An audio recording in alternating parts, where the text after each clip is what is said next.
So, like I said, I presented a version of this web class for the past 10 years. And I purposely wanted to do this one this year after the New Year's resolutions have sort of worn off for most people. They say like it lasts typically about 2 weeks for most people for the resolutions. And so I wanted to do it after that time frame so that you could really focus on actual planning for your future and kind of backwards planning into actually what you want this year. And I'm not delusional enough to think that my worldview should be yours. That the story I tell myself should be the same story you tell yourself. We all, have our own upbringing. We have our own, achievements and trauma and all that stuff that impacts how we see things, right? So if what I share today makes sense to you, then use it in your life. And if it doesn't, that's great. Like just discard it and I'm totally fine with that. Just use what works for you. And none of this today is me standing on a soapbox or anything trying to act like I've got everything figured out. My goal is just to share my perspective on things that I've learned from other people over the last decade or so that have really helped me create a lifestyle by design. And at the same time, knowing that this is always a work in progress and that you're never going to get to a place where, you've got it all figured out no matter who you are. So each year, what I try to do is incorporate lessons that I've learned from that year. So I take the long-standing lessons that still resonate, and then also new things that I've picked up throughout the year, and I share that. And implementing this strategy, these steps, because I'm going to break it down into a few basic steps here.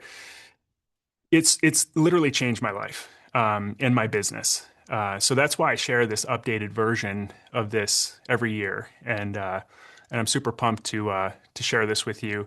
And I'm only going to share what the most impactful concepts because I know your time is super valuable, and I really appreciate you taking the time to be here. And I'll stick around at the end too to answer any questions if you have any questions on anything, and we can talk about it. So let's dive right in. Everyone is 100% committed. You can't commit anymore. Your results show what you're committed to. If you want different results, change what you're committed to. So I'm hitting you right out of the gate. But if you think about this for a second, this Jim Dethmer is the author of the 15 Commitments of Conscious Leadership. And he wrote this, and it really kind of resonated with me when I heard this, because a lot of people will say, well, I'm just not like committed to that thing, or I'm, only partially committed. No, you actually, where you sit today is the sum of all of the decisions you've made up to this point. You are 100% committed to everything that you've done up to this point. You can't be less or more committed than 100%. But maybe it's just if you're not in your ideal life at this point, maybe it's just changing or tweaking the things that you want to commit to. So it's something to think about. So why am I doing this web class today on this topic of goal setting and planning rather than real estate, right? Because I'm the real estate guy. Like I talk about short-term rentals and a very specific strategy, and that's my entire focus, and that's what I help people with. And so this is a bit outside the box. And the reason I'm sharing this with you today is because this is what led me to my real estate strategy, right? And this is how I pick deals. This is how I manage them. This is how I decide how to spend 24 hours, which is all we have, every one of us, in each day. It all goes back to this process that I'm going to share with you today. So to me, this is prerequisite work to be able to get to what you want in life. And I know that for many, that's going to involve real estate, right? If you're on this call, like you probably, are in this community and you're interested in real estate. And so we're going to talk a little bit about real estate today. But at the same time, this is just, for any human being, whether you're a real estate investor, an entrepreneur, or just, living a normal life, this is going to be extremely helpful, I think. So I wanted to share this email that I got just a couple weeks ago. This is from a member of my coaching program, and he's a friend of mine. And he sent me this 2 weeks ago, and I just want to share parts of it here because he kind of shares what he got out of this in the past, and I think it sets the stage for what this is today. So He wrote, "This week I'll be putting in my 2 week notice at my W-2 job, which is both scary and exciting after 4 years at West Point, 5 years in the Army, and then 4 years working in the defense sector.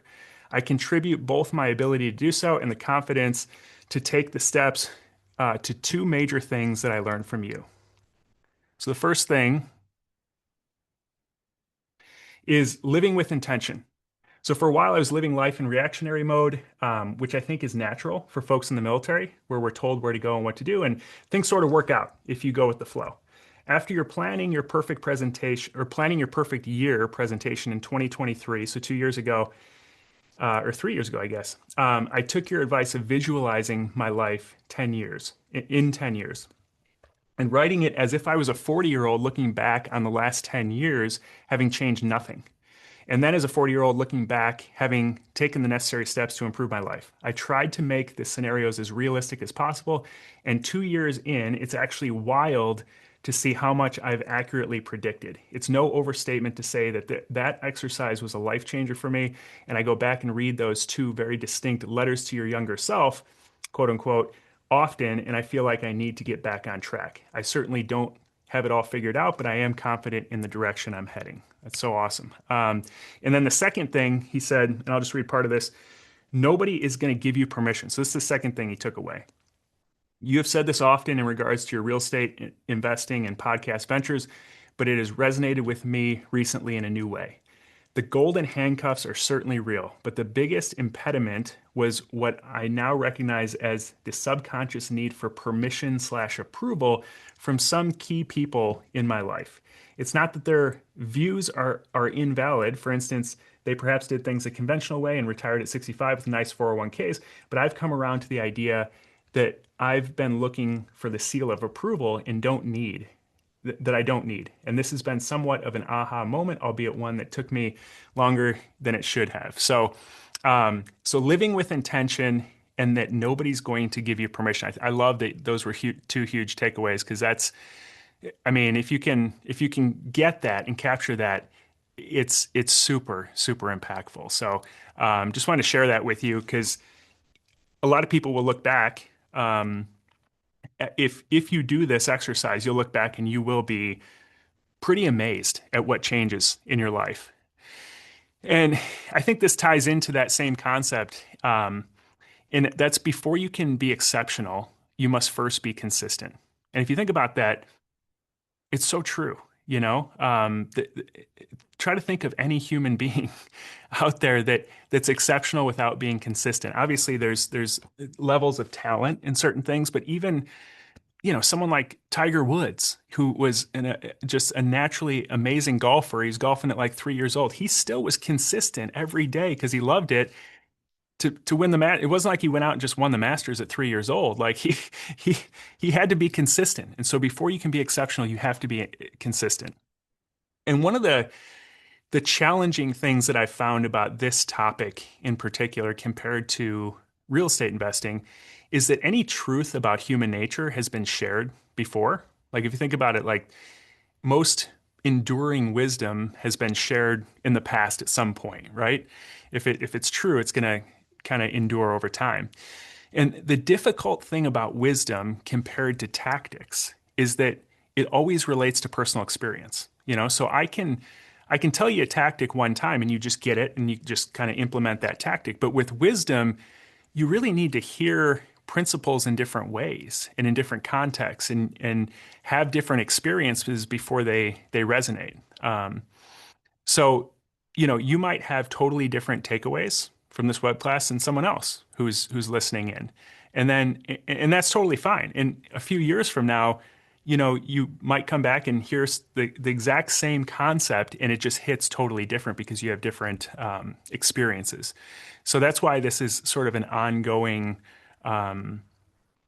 process of understanding some of these concepts and doing this work regularly. So there's three main parts to this process that I'm going to go through today. The first one is getting clear on what your ideal life looks like and how this impacts every decision that you make throughout your life. And then the second one is what you will need to change in order to get to that ideal life. And then the third one is how to uncover the identity shift that makes living your ideal life possible. And these all tie together. And I'm going to go through each of these and I'm going to share different concepts in between that I think will provide context for you and help these really resonate. Is everyone still with me? Type in the chat if you're with me, all right? Just so I know. Yes, awesome, awesome, cool. Yes, yes, yes. Oh, Brock, hey, good to see you. My brother's on. Caleb, good to see you, man. It's been a while. Wayne, yes, awesome. Good to see you, man. Jeevan, awesome, awesome. Thank you. Yes, yes, yes, yes. Cool. Great. Good to see y'all. Okay. So I want to start off by sharing a little context around an event that had a big impact on my life and made me start becoming a bit more intentional about living my ideal life. So back in 2011, I was an officer in the Army, and I was assigned to be the commander of a homeland defense site in northern Japan. So you can see on this map here where it's located. This is the northern tip of Japan, and it's right on the Sea of Japan. And this is a picture of me with this is actually a general, a Japanese general that came and visited with some of his staff, and I was giving him a tour of the site. So you can see the site behind me. It's a heavily guarded site, a small site in northern Japan, and I had my first sergeant there and my translator, and you can see where this is located strategically in conjunction with this country, North Korea, here. So that's why this site exists. So we have a radar here that monitors North Korea for missile activity, right? So it's the first radar or first radar to pick up a missile launch from North Korea when they launch missiles toward the U.S. So it gives us the ability to make decisions quicker. And so I was responsible for this site, and on March 11th, 2011. So I don't know if you remember where you were on March 11th, 2011, but I definitely remember where I was. So on March 11th, 2011, I was sitting in my office on the site, and it's this heavily guarded site. There's armed guards around the whole site. And I'm sitting in my office, I'm working on the computer, and this was like, I don't know, it was like 1 o'clock in the afternoon or so.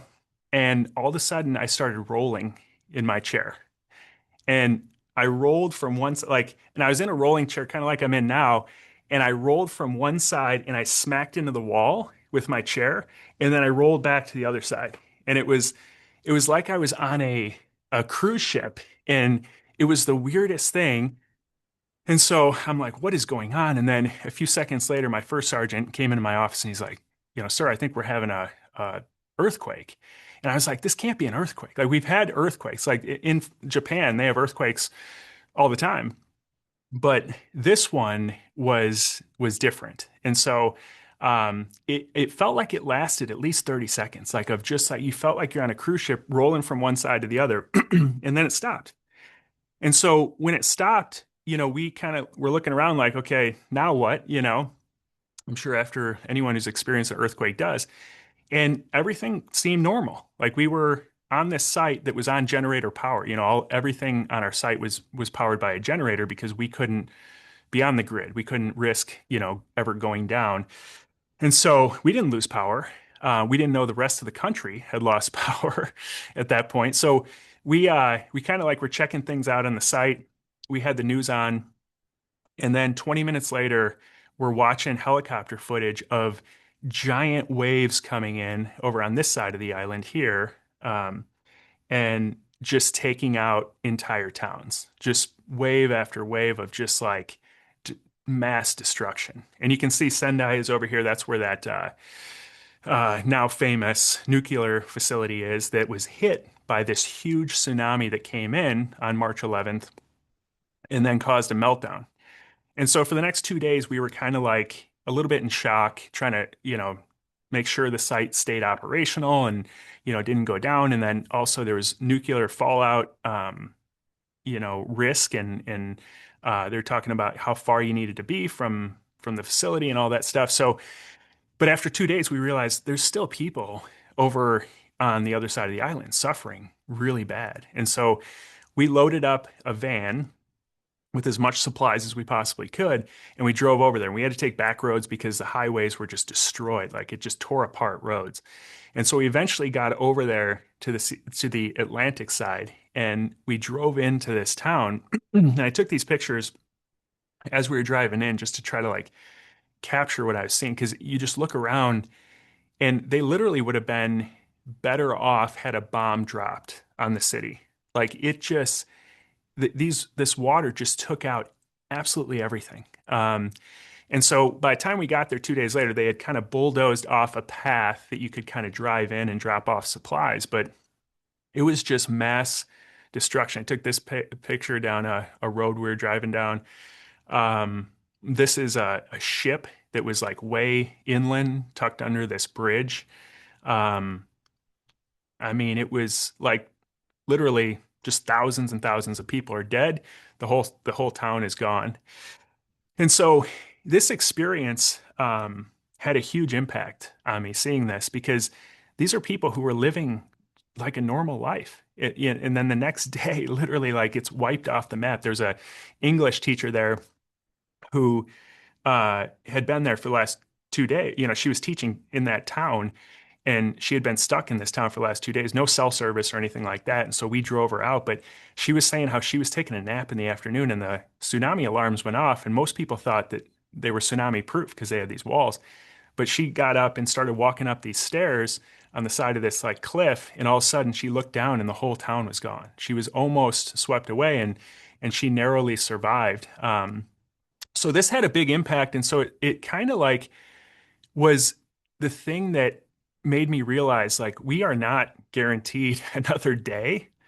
You know, like something like this could happen at any time. And so am I living the life that I really want to be living? And I knew I kind of wanted to get out of the military, but I also was offered this really great job after this assignment here. And so I was coming up on the end of this assignment and I was offered to come back to Hawaii and have a really great job. And I was like, it was tempting, but I realized after this experience that I wanted to live my lifestyle by design. And so a couple months later, I decided to got out of the army. I moved back to Chicago and I jumped in head first. I knew that I had this dream of being an entrepreneur and owning real estate, and I didn't really know what it was going to look like. And I jumped in head first, and it was not rainbows and sunshine in the beginning. I can tell you that. You know, it's nice to say follow your dreams and throw caution to the wind, but I was missing a few key concepts that would have made this whole process much easier because I didn't define at this point what I wanted my ideal life to look like. I just jumped into chasing whatever, you know, success we're told success is. And usually that's something that, you know, is like material success or achievements or status or vanity metrics. And so that's initially what I kind of set as the goal because I didn't have a clear vision of what I wanted my life to look like. So after doing about 70 flips around the Chicago area over the course of the next 5 years and chasing a lot of shiny objects and really not having anything to show for it, and no clear vision of what I wanted my future to look like, I met my wife, Taryn, and we started doing this process of getting clear on these things that I'm going to talk about today. And it really was kind of the thing that changed everything. So we started envisioning what we wanted our ideal life to look like 10 years from now, and the business that we wanted to build, and the family we wanted to create, and how we wanted to spend our time, and the things that we didn't want in our life, you know, and the relationships we wanted to have, and you know, the people we wanted to spend with, physically how we wanted to feel, and basically how we would spend time in the most meaningful way to us. And this was such a turning point in my life. And this wasn't a formal exercise. You know, it wasn't like an academic exercise, like you have to sit down and be very structured. This was a fun process. It's like literally creating your future, and it still is. And, you know, we actually got a babysitter on New Year's Day and went through this again this year. And we do this pretty regular. I mean, we talk about this stuff regularly, but we kind of sit down and do the new version of this for each year. And it's made all the difference when it comes to our ideal life actually starting to come to fruition. And let me tell you, imposter syndrome is totally real, you know, and it will rear its ugly head when you're doing this, and you start implementing this because by definition, you don't know how to get to your ideal life, right? I mean, if you knew that and you had all the answers, you'd be living your ideal life right today, right? So this future version of what you want your ideal life to look like, you don't know the how of it. And so it can feel a little like, who am I to think that I can live this life that's totally different from what I'm living today in some cases, right? But that's okay. Like that's totally normal. Just ignore that because that's going to happen. And I totally felt imposter syndrome when I did this web class 10 years ago. That was the first time I held this web class and I knew that the process was important and I had started to see how helping, it was helping me shift, things in my life in a positive direction.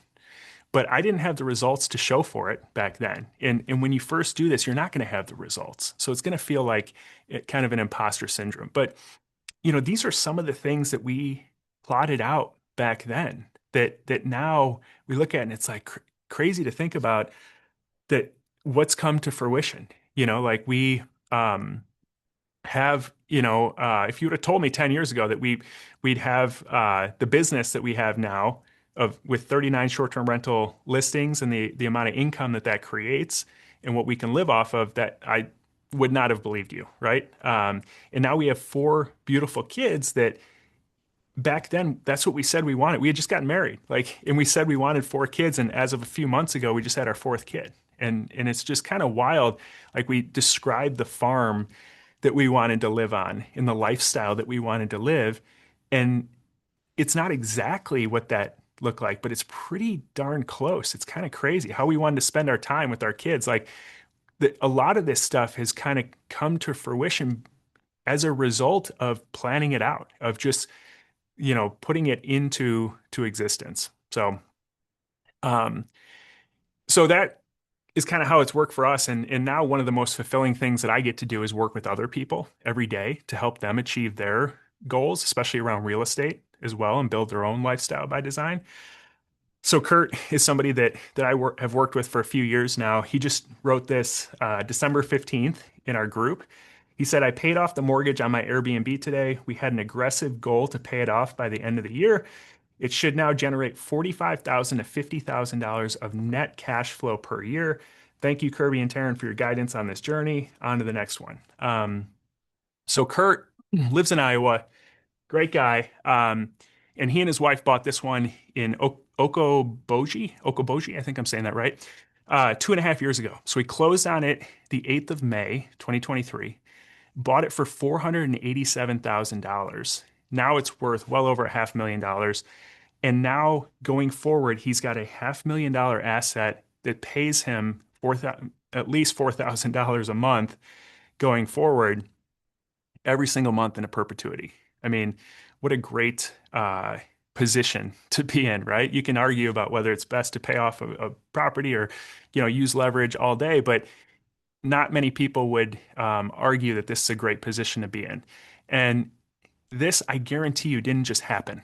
Like you don't just wake up and 2.5 years later, you've paid off a $500,000 property. Like they planned this out. This was part of their vision to have this paid off property. And now it gives them the ability to buy more, pay them off even faster. And I mean, the sky's kind of the limit once you start this process. So step one is defining what you want your ideal life to look like. And I know this sounds kind of simplistic, but if you ask the typical person to define what their ideal life looks like in vivid detail, I promise you that the vast majority of people can't do this. And so it sounds really simple, but it's still something that most people can't do. But how do you know where you're going to end up or what direction to go in if you've never defined it, right? And so most people don't have a definition of what that looks like. So how are you making decisions? How are you deciding every day what direction you're going in? So before I share how to do this, though, because I've got a process for this, I do want to share a few more concepts that I think will make this a little bit easier. So the intent of this entire workshop revolves around helping you do two things. Number one, it's getting more intentional about everything that you do. And then number two, making better decisions every single day. So in other words, no longer living on autopilot and just kind of hoping that everything ends up great someday, but actually intentionally taking the steps to get you to your ideal life, right? This is kind of along the same lines of that book, The One Thing, if you've read that by Gary Keller. And he says in that book, what's the one thing that you can do that by doing it makes everything else easier or unnecessary, right? The one decision or the one thing that you can do. And this kind of takes it a step further. Like, what's the one decision we can make that by making it makes 1,000 other decisions easier or unnecessary on a daily basis? And Seth Godin kind of speaks to this. So Seth Godin is, I mean, the way he puts things, it's just like it always makes you stop and go like, huh, that makes sense, right? He's got the most popular daily blog in the entire world, and it's one that I read every day. And he wrote this this piece just about a year and a half ago, and he said it's called "What's Next." And so it says. The way we think about our priorities makes a huge difference. Leaders of every stripe make one thing more than any other. It's decisions. In any environment with constraints, which is actually any environment, the decisions about time and resources about what to do next change everything. How do we decide what's next? Is it based off urgency, proximity, or values? First in, first out is not a strategy, it's an excuse. Even worse is the one about the squeaky wheel. So think about that, like how you make decisions. And, there's a lot of talk about like people who, some people, how they can make millions of dollars in their salary every year. And then there's other people who are paid minimum wage. And whether that's fair or not, there's a lot of debate around that. And that if you really want to understand though why the CEO of McDonald's gets paid $20 million a year while the person who makes the burgers gets paid minimum wage, it just boils down to the impact of their decisions, right?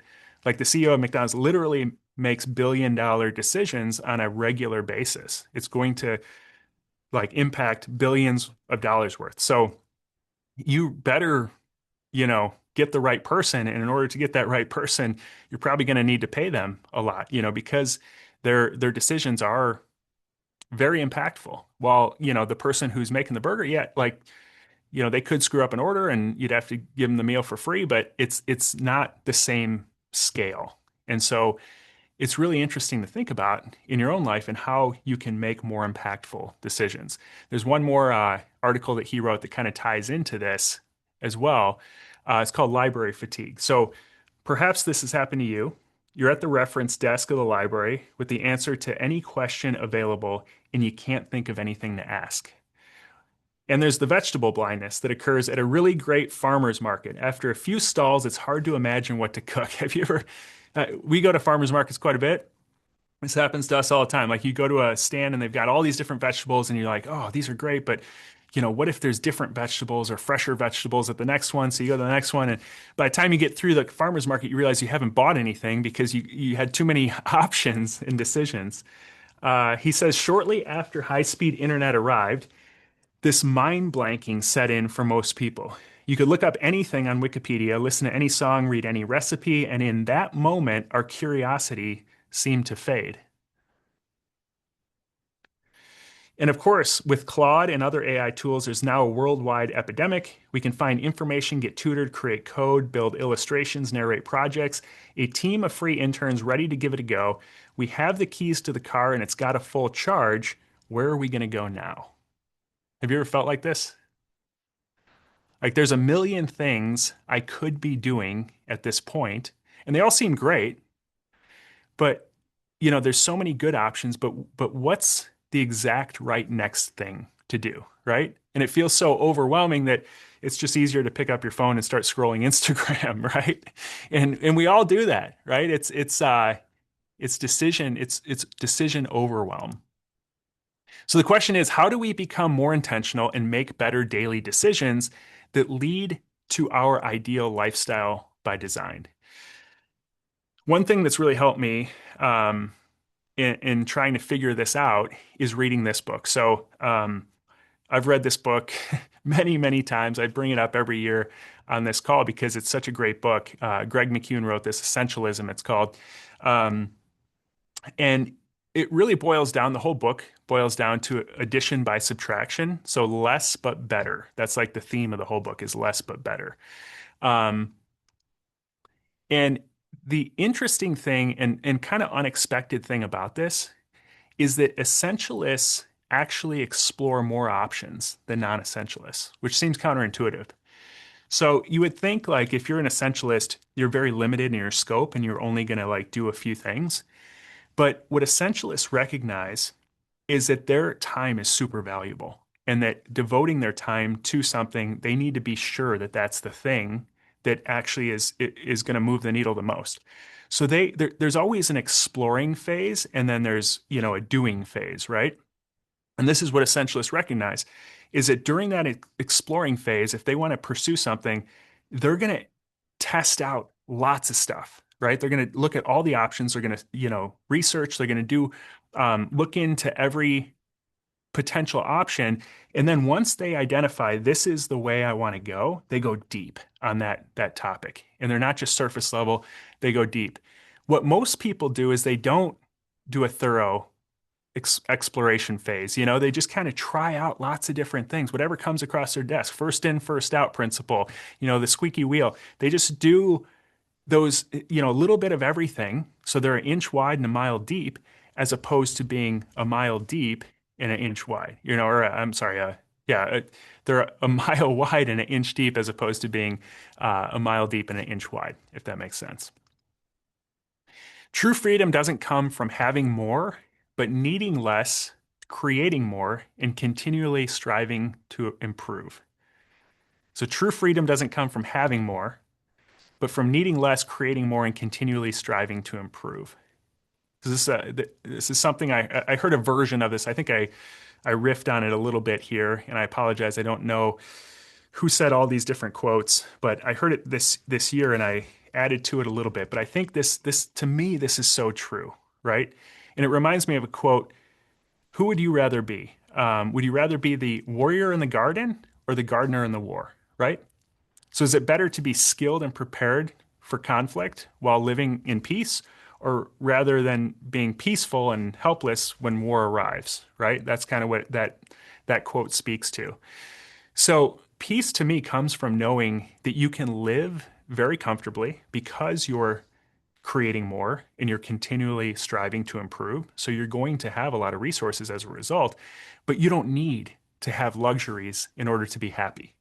If you spend every dollar in order to try to signal status or make yourself, a little bit more comfortable, then, you're going to let lifestyle creep kind of eat up all your margin. And to me, that's a really fragile place to live. My goal is to be willing and able to undergo anything, but never have to, right? So in other words, be in such good shape financially, relationally, physically, and mentally that you know that when storms come, which they always come, you can handle anything that life throws at you, and you're resilient and flexible, but you don't necessarily need to tap into that. So hopefully that kind of helps illustrate this a little bit more. And this is one more graphic from essentialism here that I pulled out.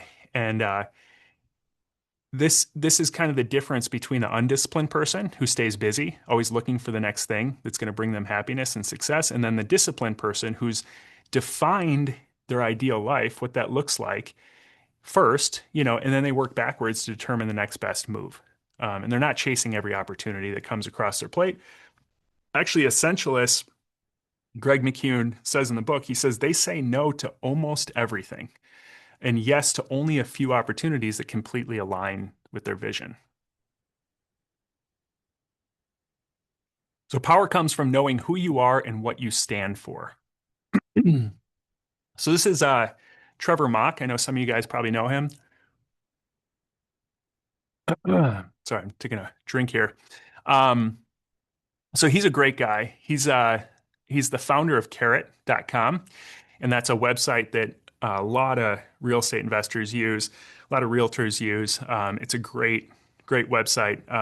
So he's got this software company. He's been extremely successful, and he's just a really deep thinker. He's been on my podcast twice. He was just on about 2 months ago, actually, if you want to check out the episode. And he recently said this quote. He said, "Achievement is the fruit, not the root." Right? So achievement is the fruit, not the root.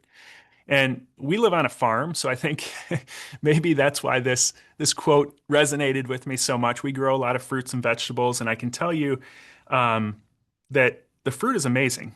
That's the amazing part of it. But one of the best fruits that we grow is raspberries, and the entire spring, summer, and fall season, we get bowls full of raspberries every single day. You can go out and it's like you think you picked them all off.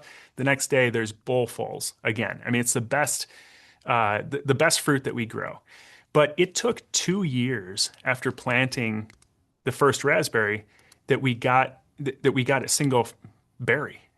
So we had to wait for 2 years and kind of like nourish these plants until all of a sudden they started producing like crazy. So had we not focused on making sure the roots were strong and in good soil and we're doing all the right things for the first 2 years, we wouldn't have continuous fruit year after year after year and season after season now. So it makes you think like, okay, so if achievement is the fruit that's like the result, then what's the root? What makes up the root? And Naval Ravikant is somebody that I'm sure a lot of people have heard of as well. He's this like just super wise dude that is an investor in Silicon Valley, but he has become sort of like um, I don't know, just like a really smart guy that a lot of people follow. And he's kind of famous for these tweet storms, he calls them, where like he's shared his wisdom in tweets. And this book was just written by another guy based off of these tweet storms. It's a great book. I just read it this year. But he says a fit body, a calm mind, and a house full of love. So these are really the three things that it kind of all goes back to that we're all looking for. But ironically, these are things that money can't buy, right? And achievement can't buy. Now, money, Naval says money can be a tool that definitely makes these much easier to achieve. Like, um, if you think about it, if you're working an 80-hour week and you're never home, then it's hard to have a house full of love, right? Like it's hard to have strong relationships, no matter how much income you have. So you can't buy that.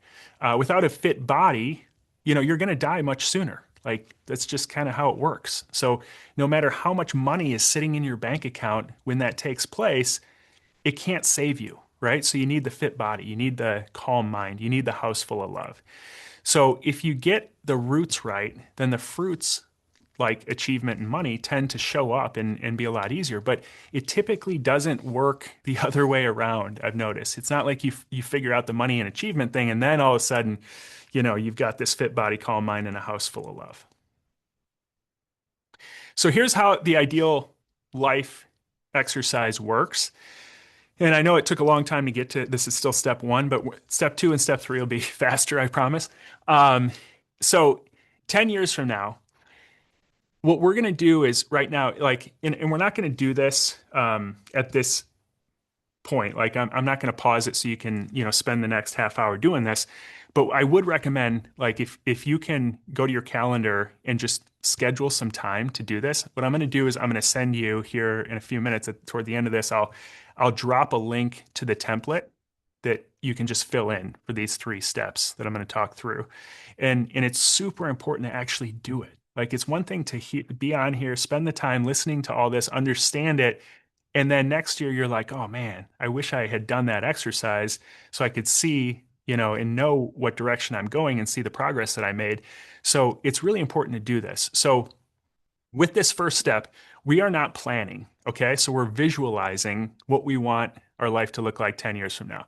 Just picture it in your mind and write it down.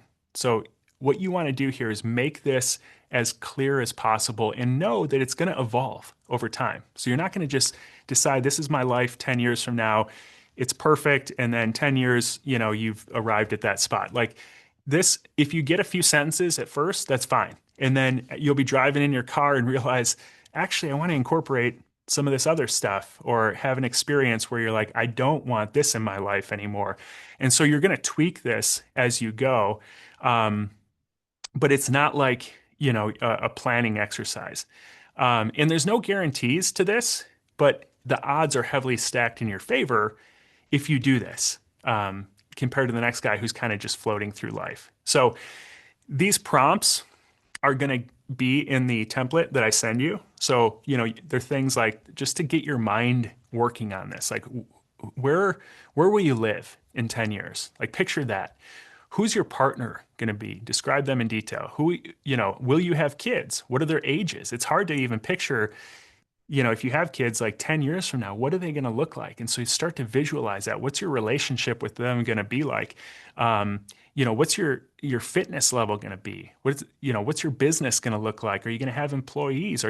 What's your bank account going to look like? So 10, it's super important to just visualize what you want your life to look like. So now you have a place to backwards plan from. This is sort of the second, I guess it's step 1A, I'll say. So this is a new part that I started doing last year that I really like. And I look at this as sort of a gift to your future self. So you figure out what you want your 10-year vision to look like, and then you write down a snapshot of your current state. So where you live now, what your net worth is, what your and I say net worth, it's not really your net worth. That's what people call it. It's your personal balance sheet. We could call it that, because your worth is totally different than the amount of money in your bank account. But your current weight, your kids, your occupation, what's your why? What's your biggest fear? Like if it's, I look back on doing this last year and it's so interesting to see just in 1 year. And so I'm so excited 10 years from now to look back year over year and see this snapshot and see the progress that you made.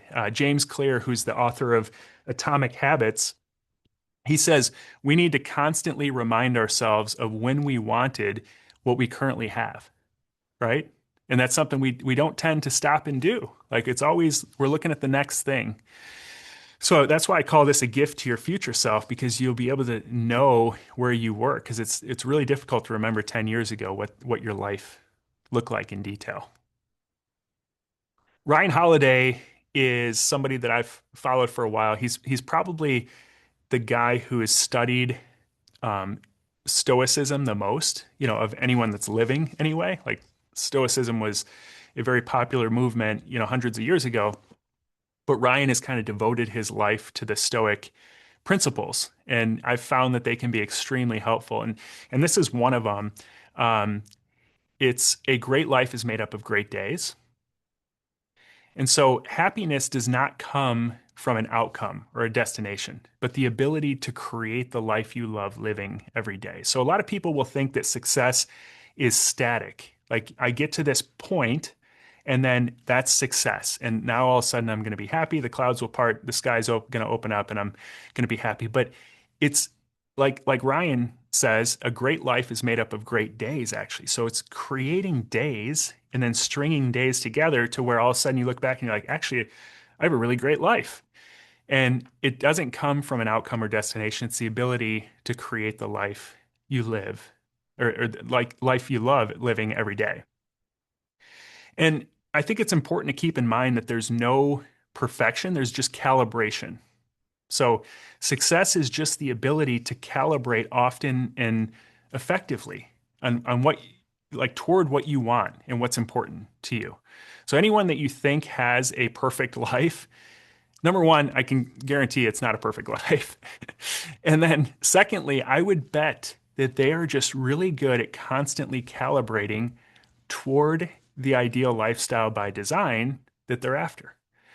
And I hope you're picking up on the theme, that this is just like an ongoing dynamic process that's constantly recreating the life you want to live. I've also found that to the extent that you can separate your need for approval from others when you're doing this is directly tied to the extent that you will, be able to find fulfillment in your ideal life. Like we talked about at the beginning, that there's no permission that's ever going to be granted. This is your ideal life. This is not your high school friend's ideal life. This is not your parents. It's not your work buddies. You get to design it. Nobody else, if you don't want to share it with anyone else, that's totally fine. But it's it- it's so important to separate what you think other people are going to feel about this from actually just doing it and realizing there's no permission that you're going to get from anyone. All right. So, is this resonating with you? Is everyone still with me here? Drop in the chat if this is. Let's see. Brock, you're still there? Awesome. Mike, yes, sir. Awesome. Paul, good to see you. Um, Owen, hey, good to see you. Jason, yes, yes, yes. Swiss, good to see you. Jay, good to see you. Pops is on here. Awesome. Sally, good to see you. Leon, nice. Yep, good, good, good, good. Erica, good. Awesome. Cool, cool. All right. So, just to share an example of this in practice for me this year. So, back in February, I was invited to speak at this real estate conference in San Diego. And I was getting ready to leave. It was the night before, and I told the kids I was, packing up to go to San Diego to speak at this conference. And my 7-year-old here, Rex, kind of freaked out. He was like, I really want to go with you. Like initially, I thought it was just sort of like kids do, like they just wanted, like he just didn't want me to leave.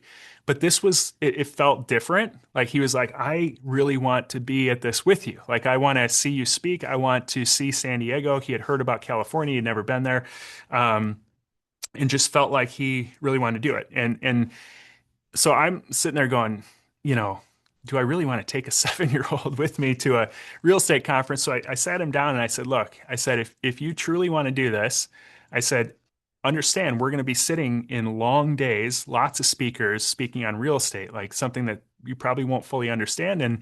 And you're going to have to be extremely patient and be able to sit there. And he swore up and down, he promised he would.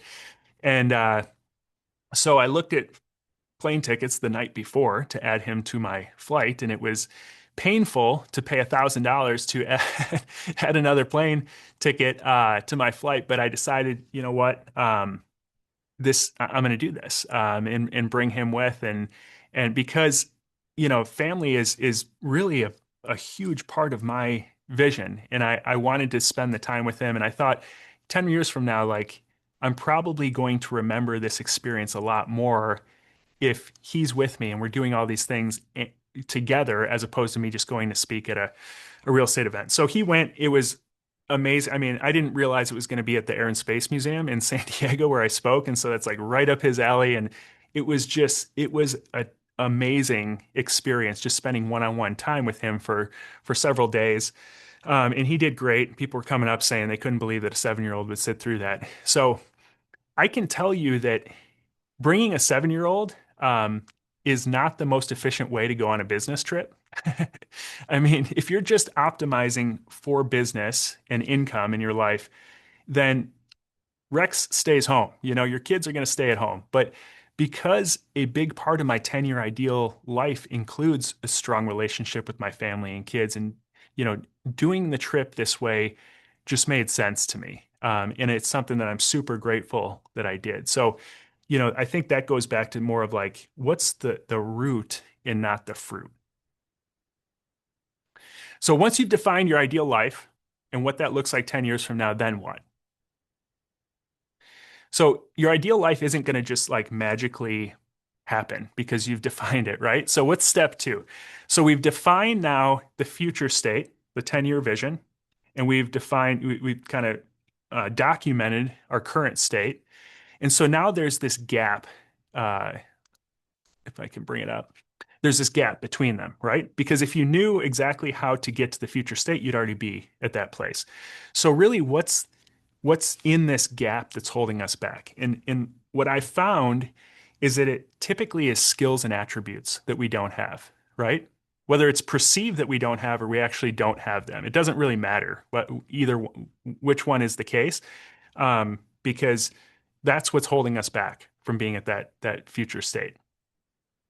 So what I did is in this step, I provided again some prompts that allow you to identify what are the skills and attributes that I want to acquire between now and my 10-year vision.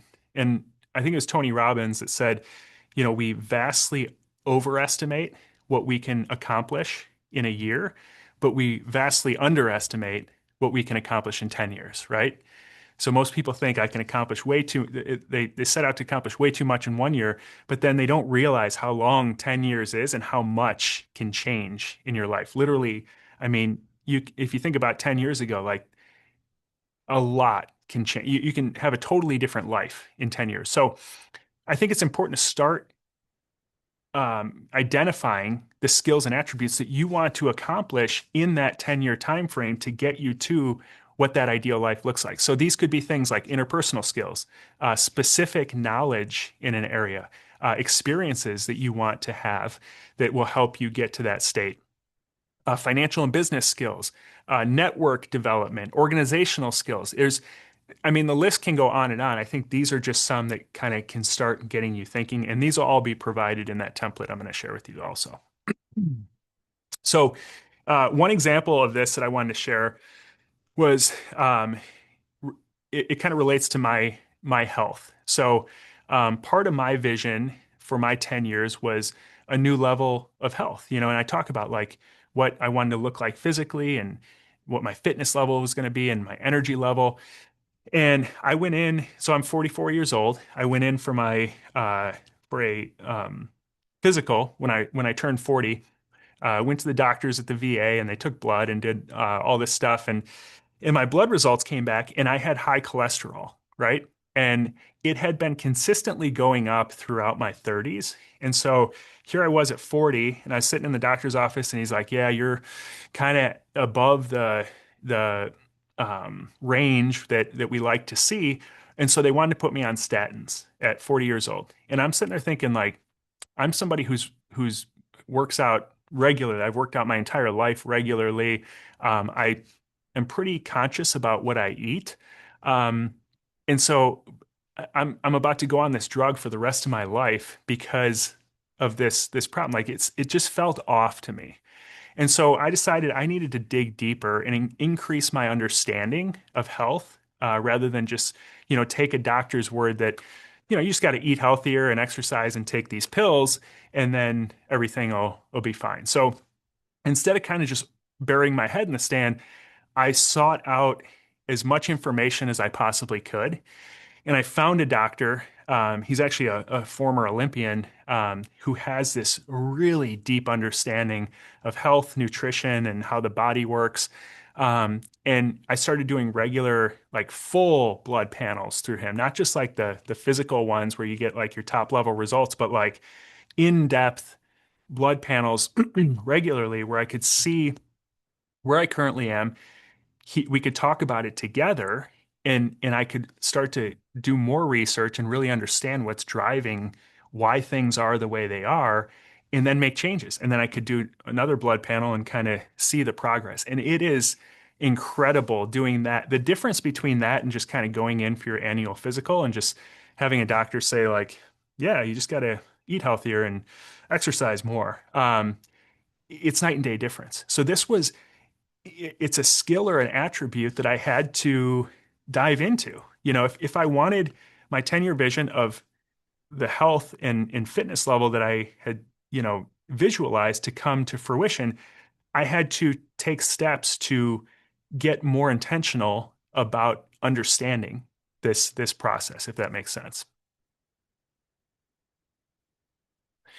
Brendan Burchard is somebody that I followed for a long time. He says, "Where randomness rules, mediocrity reigns."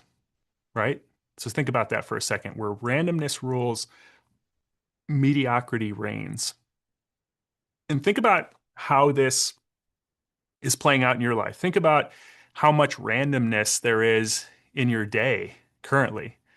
Like how much time do you spend not moving in the general direction of your ideal life, right?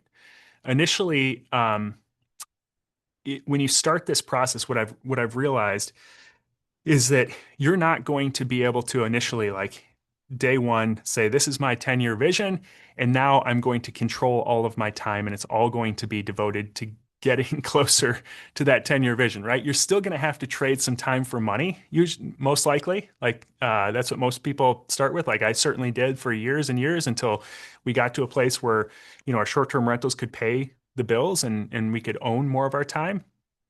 But even the time that you spend working for someone else, think about like how much of that is random compared to like could you structure any of that time or align that time to gain some of the skills and attributes that you're going to need to acquire in order to get to your ideal life, right?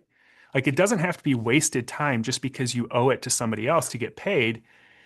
And so the more I'm sorry, the less randomness that you can create in your life to where it's more intentional, the more intentionality you can have to where it aligns with your ideal life, I think the quicker you're going to start to see that ideal lifestyle start to come to fruition. And this really leads me into the final step in this whole process. Step number three, and I'm going to share with you a template here and how to document this. Um, But now it's time, we figured out the 10-year vision, where we are currently, the attributes and skills we need. So now it's time to get really clear on the outcomes that you want for this year specifically in order to get you closer to that ideal 10-year lifestyle. So planning, what I heard somebody say one time is planning is bringing the future into the present so that you can do something about it. And that's really what this exercise does, is it brings the future into the present so that you can do something about it. This is just a massive alignment exercise. That's all this is. And so let me share. I'm going to stop the share and I'm going to share the document with you.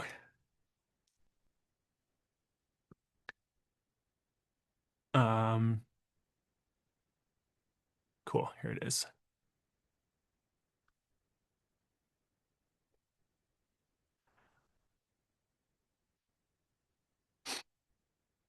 All right.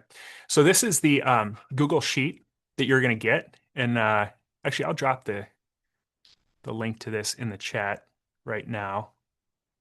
But I hope that you'll kind of just stick with me here and pay attention, even though you'll have your own copy of this. I don't recommend trying to fill this all out right now because there's just not enough time to do it. But again, like put aside some time on your calendar to be able to do this. There you go. So you got that. So the first thing you're going to want to do when you open this is click File up here and then make a copy right here. So File, make a copy, and that's going to give you a fully editable version of this. This is a view-only version, so I can kind of keep a template, but you want to make your own copy of this. So I'm just going to walk you through how this works so that you can document all this stuff so that you will be happy a year from now and can look back and see all the progress that you made. So the first tab here is just the instructions. So if you ever forget how to fill this out or you want to go back and just reread the instructions, it tells you tab by tab exactly what to do. I'm recording this so you can always reference back to the web class as well. So tab number one is your 10-year ideal life. What does that look like? So you can just fill it in right here. I got a box here and I got all of the prompts here to give you some ideas. The next tab is your current state. So you're just gonna, like I talked about, document where you're at currently. And then the gap skills and attributes. So what are the skills and attributes that you need to acquire before you get or in order to get to your 10-year vision? And so that's the third tab here. Then the final tab, and this is the third step in this process that I just laid out. It's this, who you will be, what you will do, and what results you're going to have in 2026. And so let me explain how this works. So typically what I see, and there's an example tab of what this looks like. I gave some example prompts here too. But what I typically see with like New Year's resolutions, and this is why they're super ineffective, is people will either focus on the do or the have. And so they're going to say, well, I want to have six pack abs, or I want to have, $1 million. That's the have side of things. Or they'll say the do. I'm going to go to the gym every day. I'm going to, do, uh, uh, 50 push-ups a day, whatever it is that they're going to do. So that's where they typically focus, and they forget about the B. They forget about the identity part of this, right? And so what this is, like I said, it's a massive alignment exercise, because if you don't have alignment, then that's where a lot of the issues come up. James Clear says he's again the guy who wrote Atomic Habits, which is the most successful self-development book of all time, I think. He says that the different the difference between people who stick to something and those that don't is their ability to shift their identity. When you do that, you no longer rely on willpower. That's just who you are, right? So if you shift your identity, so if you say, I'm going to work out every day, but that's not your identity is somebody who hates the gym, and your identity is somebody who is like very lethargic, you're going to totally rely on willpower. And you know you're going to fail at some point. But if you are somebody who identifies as, I'm just a fitness guy, right? Like that's who you are. It's not hard to go to the gym because that's who you are. It's just you don't even think about it. It's just something that you do because that's who you are. That's your identity. So I gave some examples here on the next tab that you can reference when you're filling in yours. Um, and I just put six categories, the six F's I call them here. So starting with family, then faith, then fitness and health, friends and social, finance and business, and fun. And you can certainly add in others. They don't have to start with an F, I promise you. But I think all six of these really capture a lot of subcategories as well. That's why I started with these. What I don't recommend is putting like 100 different categories on here, because you start to have so many that you really don't pursue it, all of them. And so it's much better, again, less but better. It's better to have less categories and actually change your identity and do these things and be these things and have these things. So this is how it works. So what I would recommend is to start with the have, and that's the third column here, or column E, I guess, and work your way backwards to the do. Because it's easiest to start with the outcome, right? What is it that you want to have by the end of the year? So now you've got your 10-year vision. What do you want to accomplish by the end of this year? What do you want to have as a result that gets you closer to that 10-year vision? And so I put in here things like, for family, a close relationship with my kids. I want to have that. And these are just examples. Or under fitness, 25 pounds lighter. That could be what you want to have as a result. Then work backwards to the B. So who do you need to be in order to have that outcome? So for a close relationship with my kids, maybe you need to be interested in what my kids like. Or maybe you need to identify as a family man or a listener, right? These are identities that you can take on in order to have that result. Or if you want to be 25 pounds lighter, maybe you identify as a runner. I'm a runner, or a CrossFitter. If you've ever met a CrossFitter, I promise you that's an identity. They're going to tell you, the first thing they're going to tell you is they're a CrossFitter. That's their identity. Or a health food nut, And so you pick the identity that aligns with what you have, and then you go back to, what are you going to do? So what are the practices that you're going to do throughout the year that align with your identity and that are going to lead you to the result that you're going to have? So with a close relationship with your kids, maybe it's a quarterly 4-hour solo outing of their choice with each child. I read a book called The Family Board Meeting where he talks about this, where he says every quarter you should take your kids individually, let them pick the activity and spend time just with them individually doing that activity. So that might be the thing you want to do this year to be someone who's a family man in order to have a close relationship with your kids. So again, like, where most people get this wrong is if they say they want to have a close relationship with their kids, but then their actions are totally different. Like they're never home, and they're not interested at all in what their kids are doing or what they say or what they're like. And so it's very difficult to have the results, even though you say that's what you want to have. You have to have the identity and you have to do the actions. So you have a copy of this, so you can copy it. Ashley says, thank you for this. Jeevan says, who do you need to be? Thank you for this powerful pearl. Yeah, absolutely. And yeah, when I first heard this from a coach of mine, I thought it was super impactful. And it's been a game changer for us. Okay, let me go back to the slides. I have a few more concepts that I want to share with you, and then I'll give the rest of your day back here. Find the right one to share this time. There we go. Okay.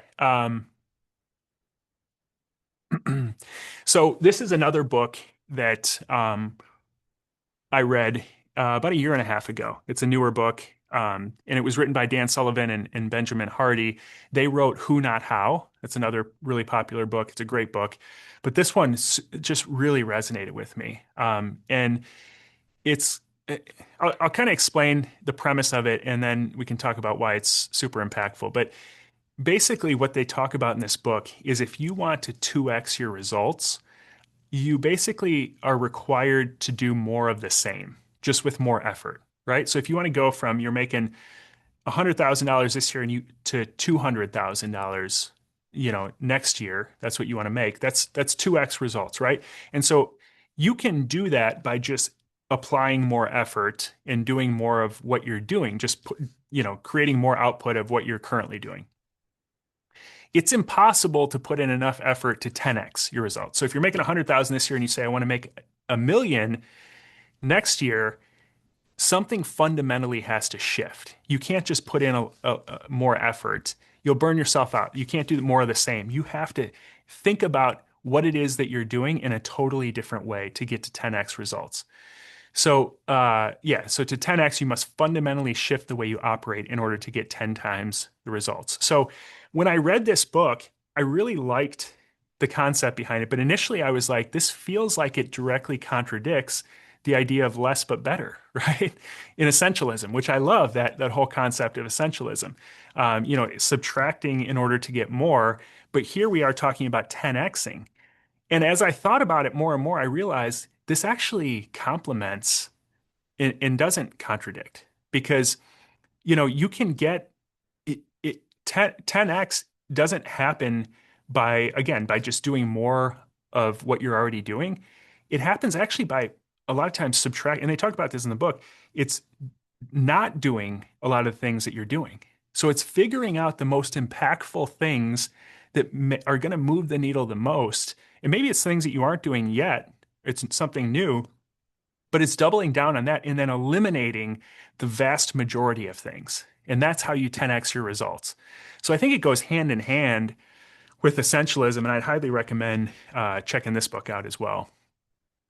Dan Kennedy is a famous marketer, and he's been around for, decades. And he wrote this. He says, growth does not mean more staff, more products, or more customers. It means more profit per unit of effort. And this is going to apply to business and just anything in life. Your most valuable work is subtraction, eliminating what drains revenue, time, and sanity. Problems aren't punishments, they're signals. Fix the right one and profits follow.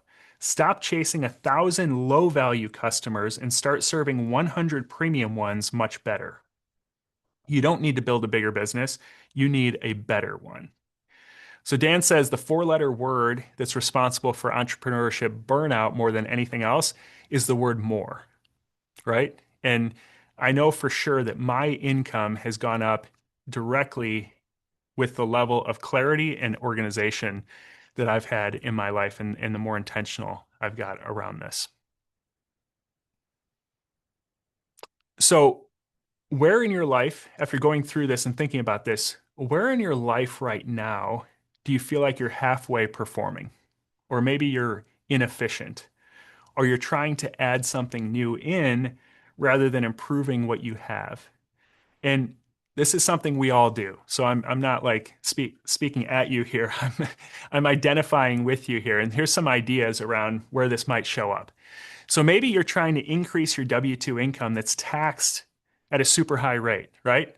So I'm going to try to make more money that more is taken from me the more I make, right? Instead of creating more efficient income that is going to, or figuring out a method to keep what I'm making already instead of giving most of it away to the IRS.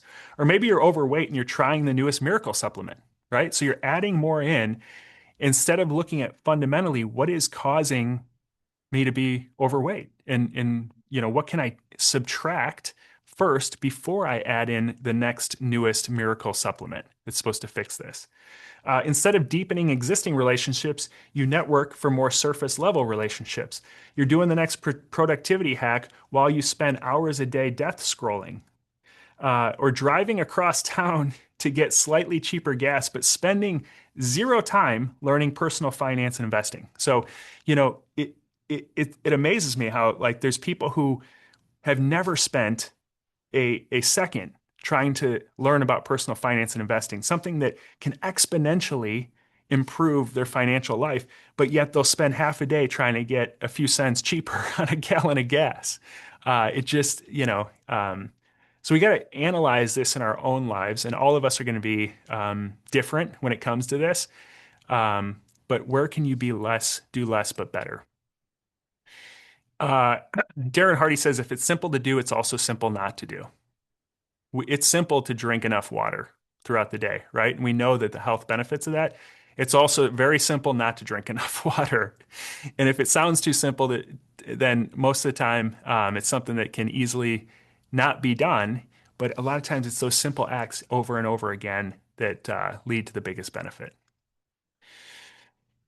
And finally, I kind of want to wrap this up with a story of a friend of mine. So this is somebody that you guys might know. His name's Aaron Hale. Some of you guys might know who's on here.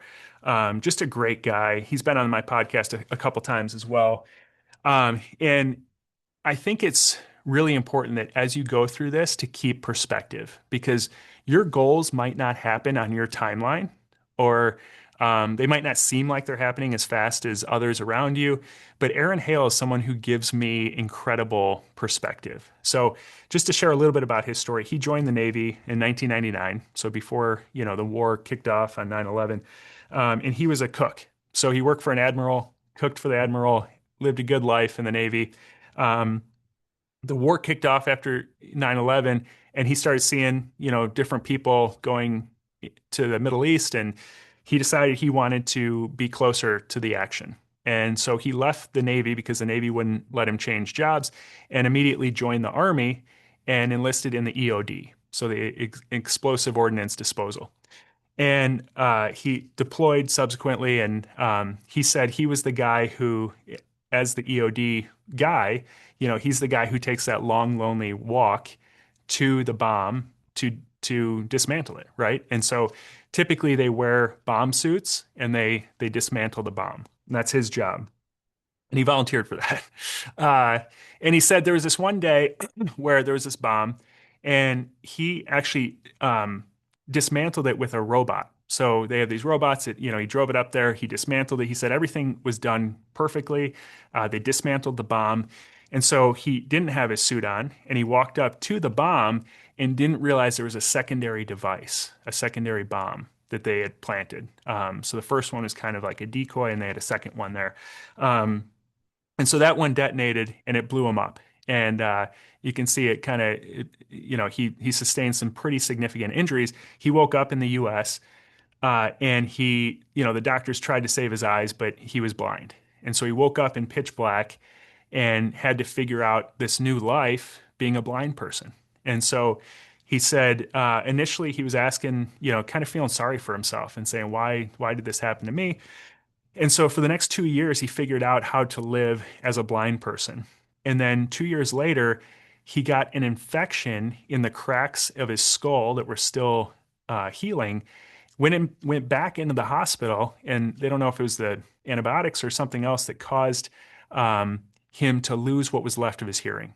So he said again, he wakes up in the hospital now, and he's in pitch black, and now he's in complete silence as well.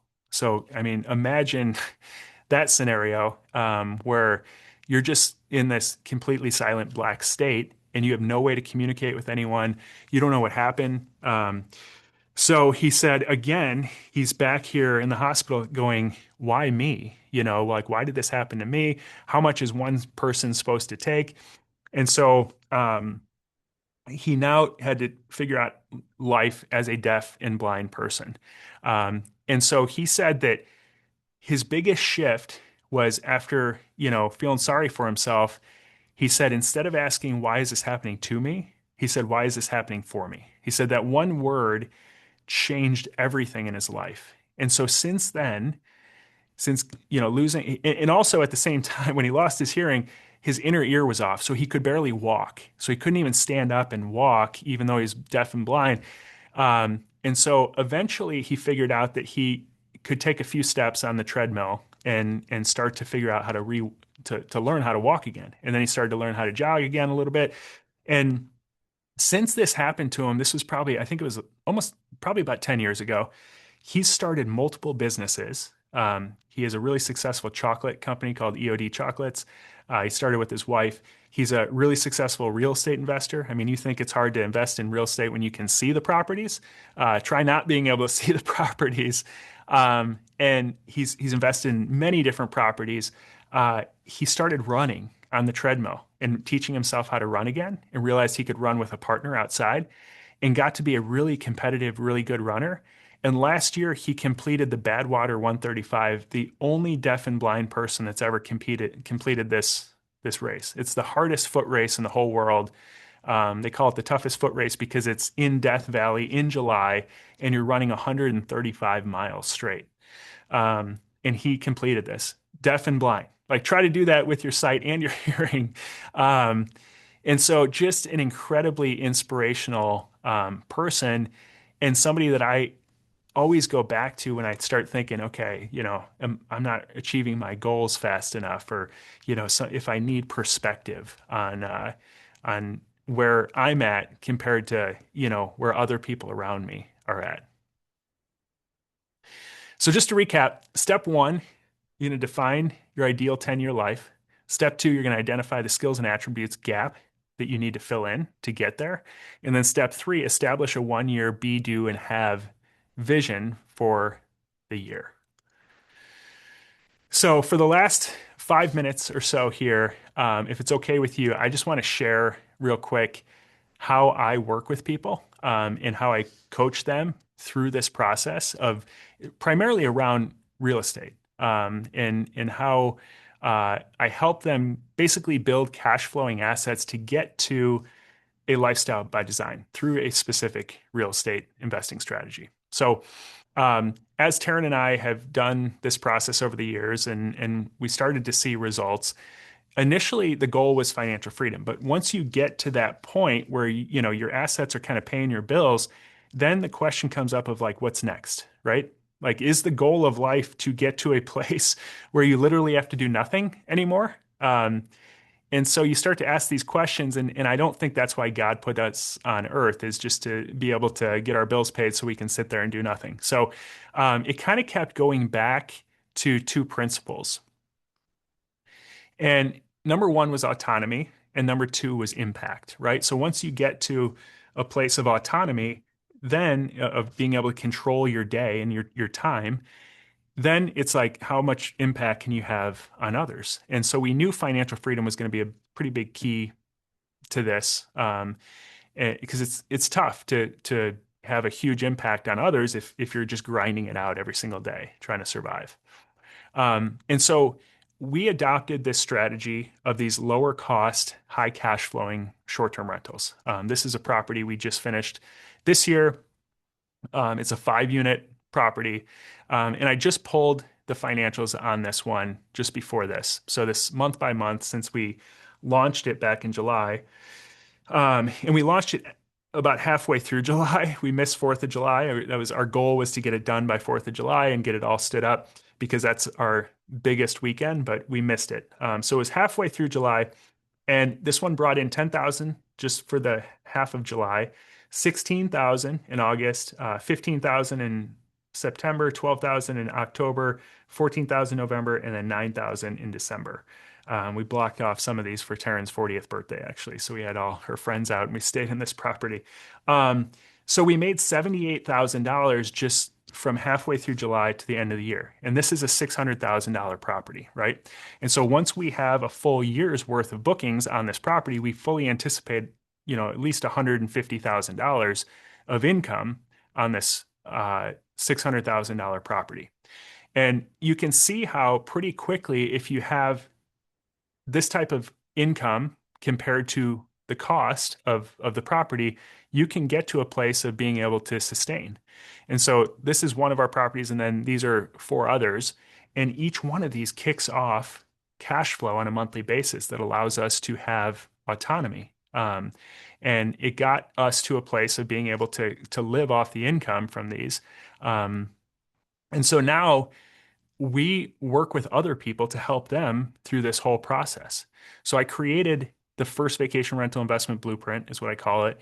And it takes someone with no passive income through the process of finding, buying, and setting up their first really high cash flowing short-term rental as quickly and as efficiently as possible. And there's every week now, there's people who are doing deals, which is so awesome to see. And people are posting these in our closed group. This is Jason Stoneman. He bought this one. He posted this in December 13th of 2025. So just about a month ago, he said, we braved the wind and cold and snow to get these 4 units furnished near Seneca Lake. Next, we'll focus on getting the decks and fire pits in the backyard. Thanks, Kirby, and everyone for the inspiration. So 4 units on one property. It's just a great cash flowing asset. Brian Nezik did a 3 unit recently. So this one's in Lancaster, Ohio. He just got this one listed. He posted this in December. Tim and Jasna, man, they have a beautiful property here. Look at these pictures. This one's in Michigan City, where we're at. So this is a single family home, and it just turned out amazing. This is a 3 unit that one of our members has under contract right now. So this is up in Manistee, and it's right on the water. It's already being used as a short-term rental, and it's $309,000. So between these 3 units, right on the water on a lake in Michigan, this thing is just going to kill it. Heather did one in her backyard. So some people do the house hacking method, kind of like we're doing with this barn that I'm sitting in. We actually have an Airbnb behind me. And so this helps pay for your entire cost of living. It offsets the entire cost of your property. So she put this in her backyard. It's a gorgeous short-term rental following this model. Hannah and Michael did awesome on this one. Man, they paid $225,000 for this property. And it was just like, I mean, turnkey. Like they did a few things. They put that fence up in the backyard, but it's essentially a brand new property. They built it on the old foundation, but everything from the foundation up is brand new. And they got it for $225,000 in Ohio. A 3-bed, 3-bath property. I'm super pumped for how this one is going to do for him over the years. Michael, I've worked with him for a few years now. He's built a portfolio outside of Anchorage, and his properties are awesome. Steven, he was on the podcast. Just like if you want to go back and listen, 3 weeks ago, he was the guest on the podcast. He's built a portfolio. We started working together less than a year ago, and he's done a few of these. I think he's on his third one now, just outside of Tulsa, in Broken Arrow, in just some gorgeous properties that he's got there. Joseph, this one is it's in Wisconsin. I'm trying to remember the town, but another 2 unit that he got under contract. And then he wrote in the group just recently how he helped his daughter do a house hack. So they've implemented this. They've built up a portfolio of these properties, and now he's helping his daughter with hers. Like she's, a young, I think she's in her early 20s. And so bought a property and followed kind of the same principles. So it's really cool to see generations now implementing this. And then Carlos, great guy. He was on the podcast too. He's coming out. His episode will be out in a couple weeks. So tune into that because it's a great one. But he's built up a portfolio of several of these. This is one in Savannah that he's done that turned out amazing. So these are just some examples. And this is a unique niche within short-term rental investing that focuses on much higher ROI and higher cash flowing short-term rentals than you typically see with like your typical vacation rental. So this is a framework that walks members through a step-by-step process to finding their first high cash flowing short-term rental. So if it sounds like this aligns with your 2026 goals, and I know some people on here, like you might not be into real estate investing, that's totally fine. But if this sounds like it aligns with what you're looking to do in 2026, I'm happy to hop on a call with you, talk through your goals, talk through the details of the program, just see if it's a good fit. And if it is, if it sounds like it's something you want to do, I'd encourage you to book a call and let's just talk through it. Because the pricing is going to go up. The demand has increased quite a bit, especially recently here. And I personally work with every single person. And so I'm very conscientious about keeping it at a size that's very manageable for me to be involved with every person and answer any questions that come up. So because of that, I increase the price if there's, a lot more demand just to keep the size, and to keep it only for serious people who are going to take this serious and actually implement the steps. So if you want to set up a call with me, you can just go to livingoffrentals.com/call. There's a quick questionnaire there. Just answer a few questions, and then it'll take you right to my calendar, and you can book a time. So with that, where are we at here on time? Exactly an hour and 30 minutes. Man, that I think that's what I said it was going to be, right? So um, awesome. So there's the link if you want to book a call. I'm going to drop the link too. I have a list of 25 books that I would recommend, that I've read over the years. Some of them are like classics that I read years ago that have been around for years and years. Some of them are brand new this year. I'm going to drop the link to this in the chat. There you go. So you can click on that. Um, Check out those books. I highly recommend it. Most of the concepts here came from these books and others probably, but just want to share those with you. So yeah, so let me open it up to questions. So if you have any questions, feel free to drop them in the chat.